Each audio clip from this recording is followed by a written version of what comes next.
Hi, welcome to Real Estate in the Rockies podcast. I'm Ashley Kappel, real estate attorney, and this is my co-host, Jessica Chariton, local realtor. We are really excited to have you join us for our new podcast, Real Estate in the Rockies. And on this first episode, we do a deep dive all about us.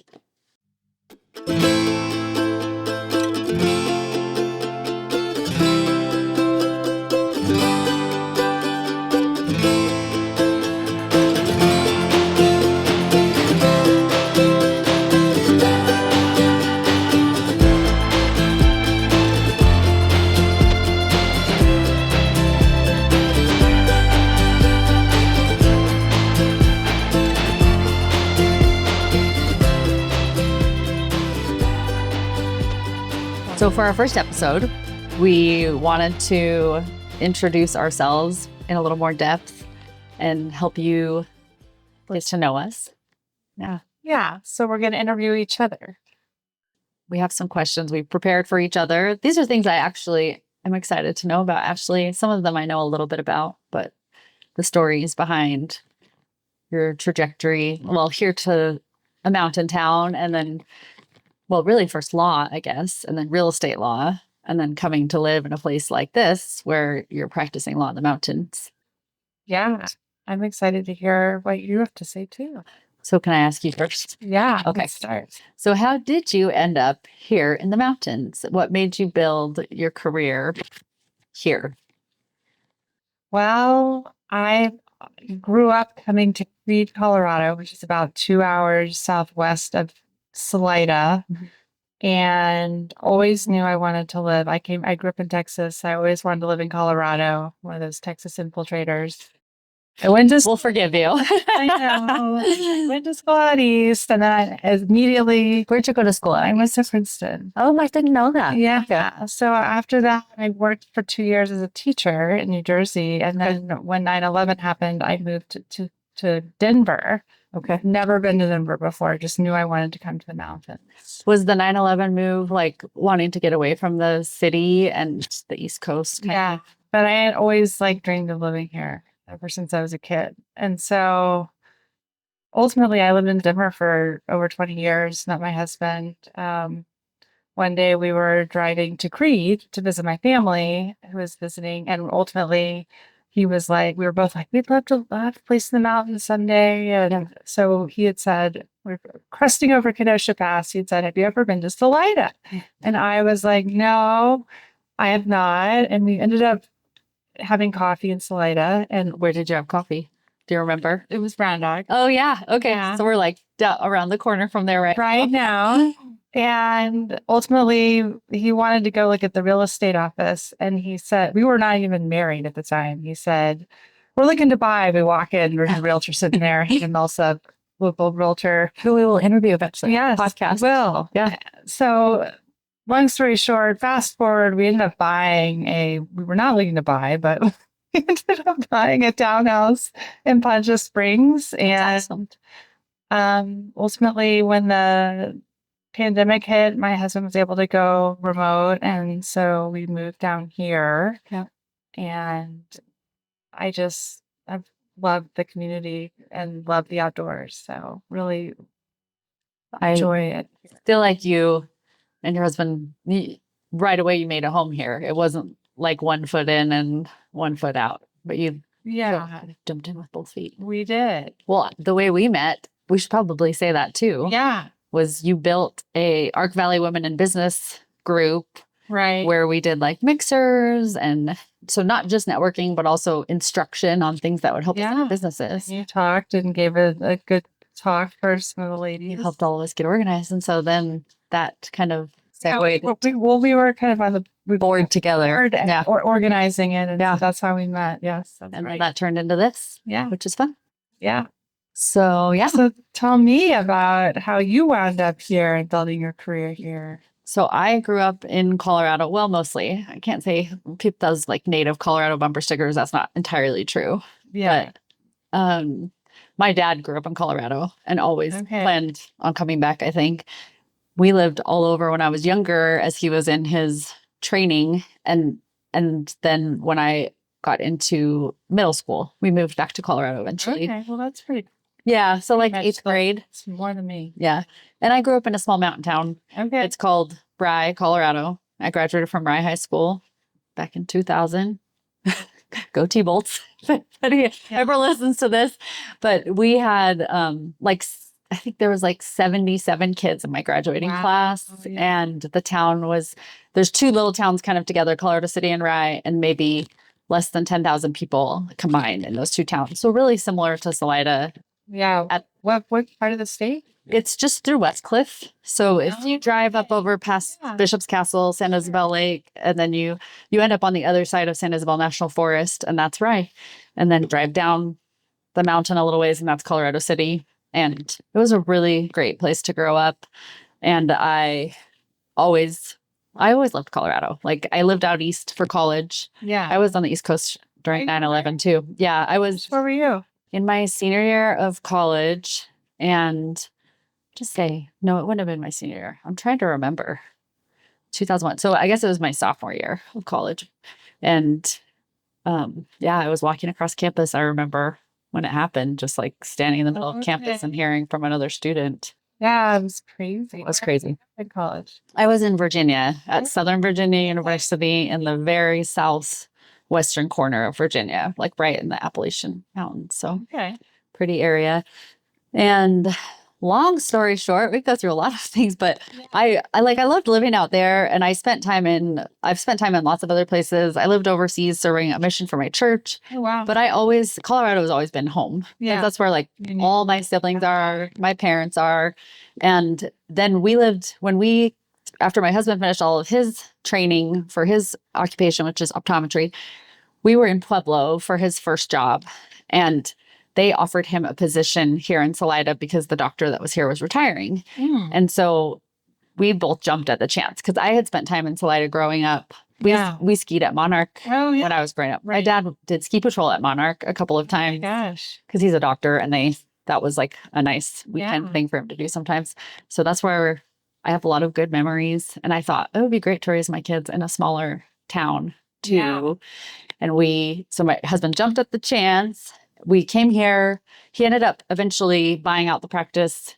And so we're like stuck here, but we like it. And I had done real estate in Pueblo for quite a few years. And then when I moved here, I was like, oh, this is a different level. There's really good realtors in this town. Yeah. It's competitive. It's very competitive and highly professional, which I love. And I was very impressed with everybody right off the bat, but they didn't know who I was. So it took a while for me to earn a spot, I think, where people would call me back. And it's been great though. I think it's really raised because of the level of realtors here. It's raised the level that I work at. And I don't know if that would have happened in other locations. Yeah. But I'm super grateful. And I love the people I get to work with and help. Just people that love the mountains too. And that's what I love. So it makes it easy to work together. That's about it. Okay. I should also maybe say I've always been interested in law, and I'm a law school dropout. Oh, I didn't know that. You didn't know that? No. Oh, I am. You're probably glad you didn't go to law school. I don't know. Finish it. I did one semester, and not even a full semester. So I don't even know if that counts. Yeah. But it was not for, at the time, just not the right fit for my life. Yeah. And I taught for 10 or 12 years before I got my real estate license. So yeah. And I think being teachers, that gives us a little bit of the podcast reasoning is educating and sharing information with people. Yes, for sure. We want to have the listeners be the communities that we serve. Yep. Okay. So you got into law, and you were practicing law in Denver. I was practicing law in Denver at a large law firm called Polsinelli, over 1,000 attorneys. Did you do specifically real estate law then? I've done real estate law. Okay. Yeah. And how did so you knew out of law school what you wanted to specialize in then? No. Oh, okay. So tell us about that. No, I kind of fell into real estate, honestly. Okay. My mom has been a realtor for I did know that. 45 years. She's still a realtor. She's almost 77. That's the great thing about real estate. Strong, loves it. And so I was around real estate, knew the lingo kind of Where as a does she kid practice real in estate? Dallas. Okay, cool. And so, I think when I had the opportunity to do real estate, it made sense to me. A longtime mentor of mine at the time needed a real estate attorney at a firm in Denver, and I was introduced to him, and it just kind of fell in my lap, and then it felt right, and it worked out, and I just like the collaborative spirit of everybody's like. As a lawyer, you can be a litigator, and people really want to fight and clash and I mean, I still zealously represent my clients, but I feel like in real estate, people are collaborative. They want to get the deal done. There might be issues, and we just have to work through those to get it finished. And I also really like the project management aspect of it, where it's like there's a lot of people to coordinate, from the title company to the other side's opposing counsel to their side, and all the different people. The buyer, the seller, the other two set of realtors. Yeah. There's a lot of different people involved, and I really enjoy working with them across them. Okay. And I think you do a great job. I'm just going to throw this in there, but you do a great job connecting people. So I can see why you like the project management aspect of it with all the different parties, because you seem to know like who needs to talk to who here. I saw that a lot in our women's business networking. Yeah, I love to connect people. Yeah. And that is really important, I think, too. So tell me why you became a realtor after teaching, and what kind of drew you to real estate. So I loved teaching, but it was after about 10 or 11 years, I had my fourth child while I was teaching like multiple classes at CSU Pueblo, actually. Oh, wow. And okay, so you're teaching at the college level. Yeah. And then I taught, my husband was going through school at Pacific University in Oregon, was where he was at optometry school. So I taught there in their clinical thesis class, like how to write for the physician assistant program. So like English. Yes. Yeah. Yeah. Okay. So I've always been like a communicator, and like the language of things has always really mattered to me. And I felt like there had to be something. I was always interested in real estate investing. Like I wanted my husband and I to buy some rentals and manage them. I've done the same thing. Yeah. But then I kept seeing we worked with some decent realtors. We bought our first house with a realtor that I really admired. But then I kept thinking, like, I could do this. Like, I could do this for us to buy these properties instead of using somebody else. Yeah. And that's what got me interested in getting my license. Was initially, I told myself initially that I was just doing it for our own investment purpose. But I couldn't help myself. Like once I got my license, it would be like one person and then two people. And then I thought, this is really fun. Like, I loved the same things you do about it. The collaborative aspect, the problem solving. Like some people, I think, hate that feeling of tug and pull and things not being all fixed. Yeah. I actually really like it, because I like trying to figure out like how all the pieces of the puzzle fit together to make it work in the best situation for everyone involved. And I always say realtors would be great politicians, because they have to do that. Like you have to be collaborative. You do. And sometimes there's not a win-win, but there's like a good.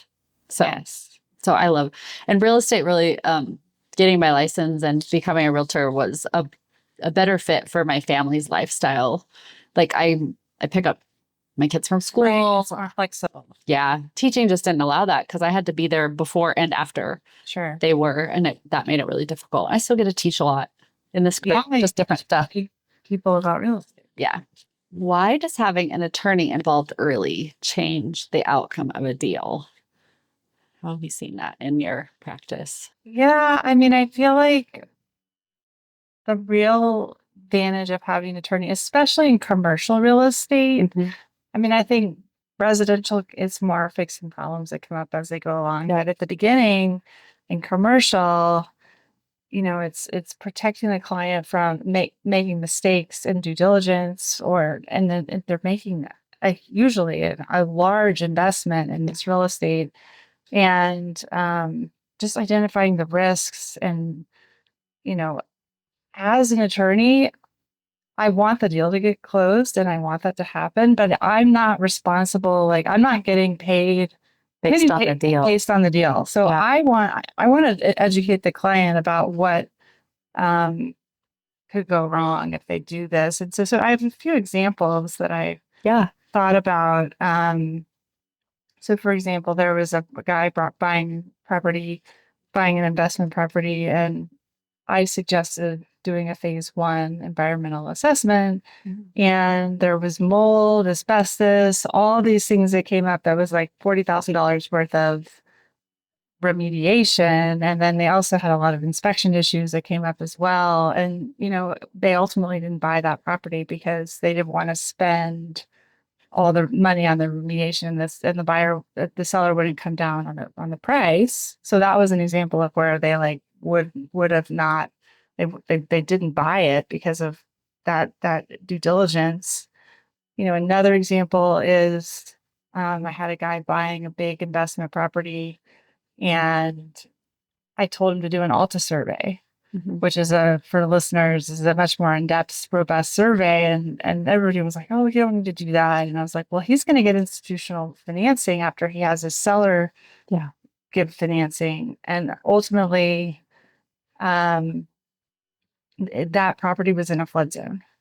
Half of the property was in a flood zone. So had he not done that, he wouldn't have known the full cost of the deal, which really involved insurance and big insurance writer usually. Yes. So it's just stuff like that. And then one other example was a client that was out of state, and he wanted to take a property.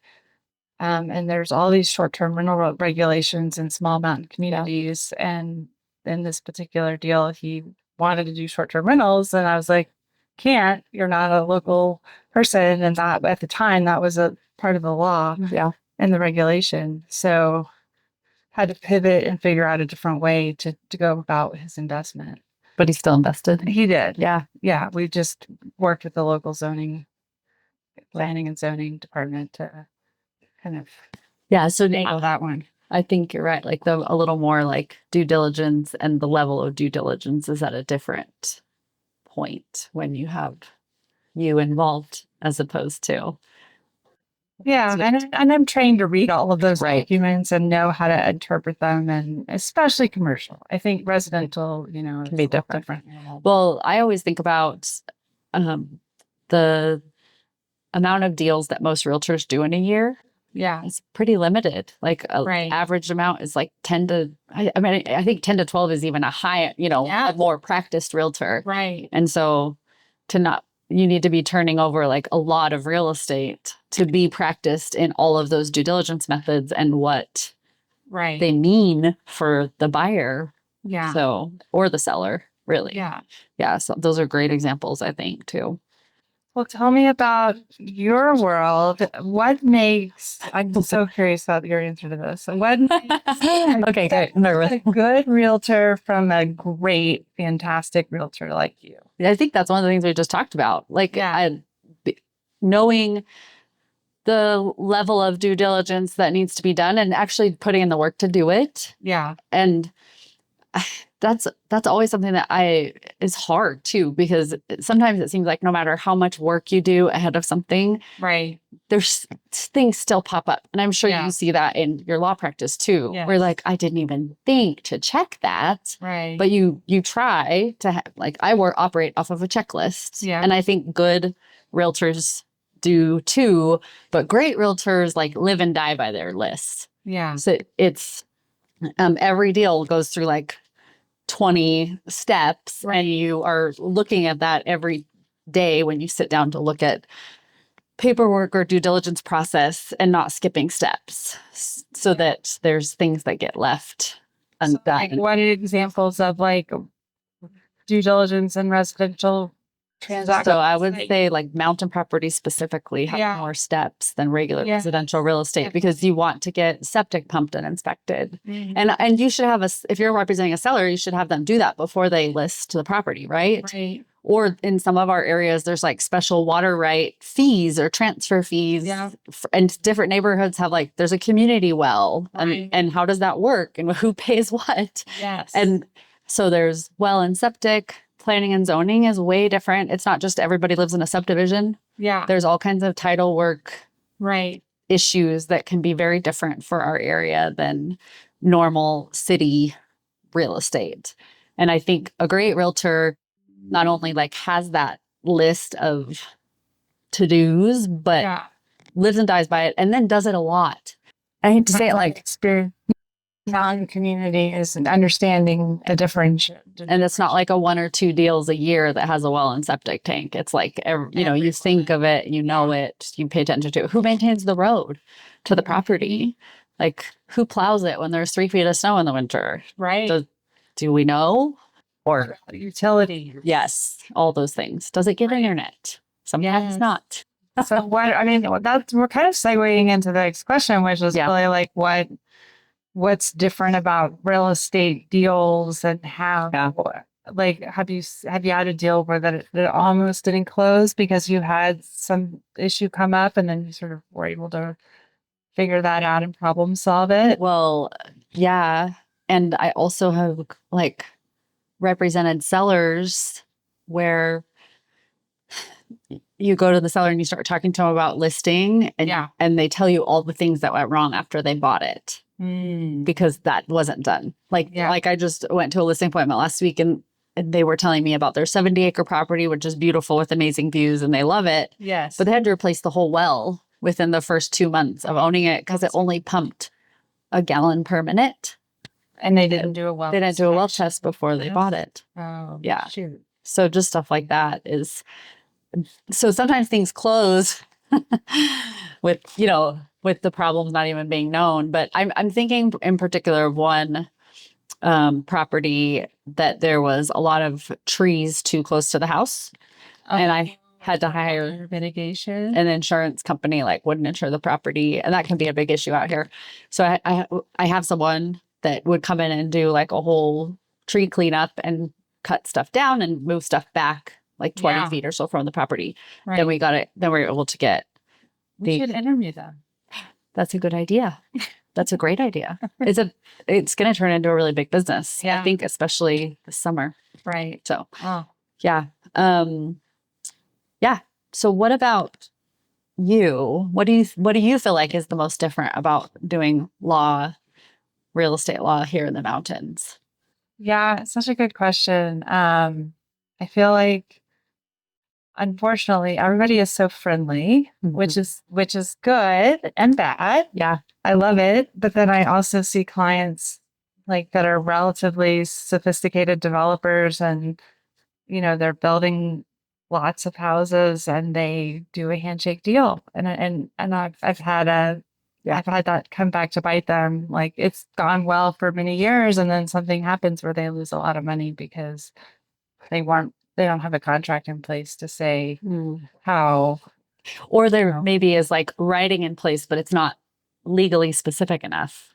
Because I see that with like email traffic. Yes, kind of a contract, but it's not really like the binding document. And if they go in at the beginning and really line things up and say who's going to pay for what and who's going to, how is it all going to be done, and then you have default remedies if somebody fails to do this, and you can sue them for that. But then so that's one thing.